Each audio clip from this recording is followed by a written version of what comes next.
కృష్ణా జిల్లా పెనమలూరు మండలం కానూరు దళితవాడలో అధికారులు అత్యుత్సాహం ప్రదర్శించారు. 33 కుటుంబాల ఇళ్లు కూల్చేందుకు జేసీబీలతో అధికారులు సిద్ధమవడంతో బాధితులకు అండగా వెళ్లారు YSRCP Penamaluru incharge దేవభక్తుని చక్రవర్తిపై municipal commissioner Nazir దురుసుగా ప్రవర్తించారు. ఇష్టం వచ్చినట్టు చేస్తామంటూ చక్రవర్తితో కమిషనర్ వాగ్వాదానికి దిగాడు. ఎటువంటి నోటీసులు ఇవ్వలేదని బాధితులు ఆవేదన వ్యక్తం చేస్తున్నారు. కనీస ప్రత్యామ్నాయం కూడా చూపకుండా ఇళ్లు ఎలా కూలుస్తున్నారని బాధితులు మండిపడ్డారు. బాధితులకు ఇళ్ల పట్టాలు ఇవ్వాలని దేవభక్తుని చక్రవర్తి డిమాండ్ చేశారు.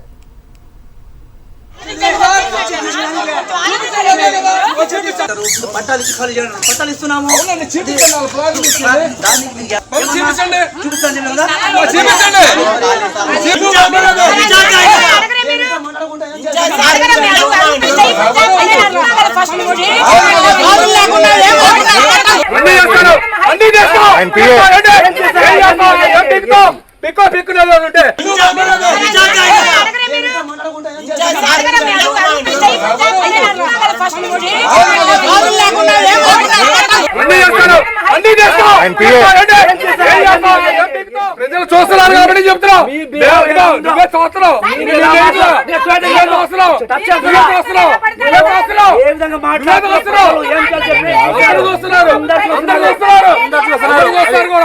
నీకు ఆదివారం నాడు హాలిడే రాదు, నీకు ఎంత ఆత్రం వచ్చిందో మీకు తీసుకెళ్ళి చూసుకోండి, పెట్టుకోండి. వస్తారో తీసుకుంటారు, ఎవరైనా భయపడరు. మేము చూస్తే జాతరం చేసుకోండి, జాతరం చేసుకోండి, జాతరం చేసుకోండి, జాతరం చేసుకోండి. అలానే నాకేం ఇబ్బంది లేదు. మీరు వెళ్ళి మీరు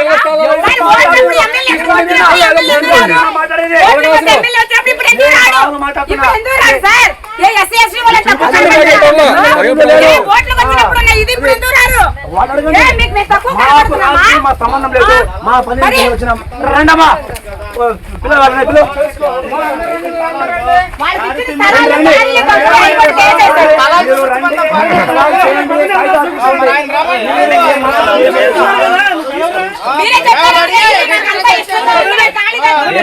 తీసుకున్నా చూసారండి.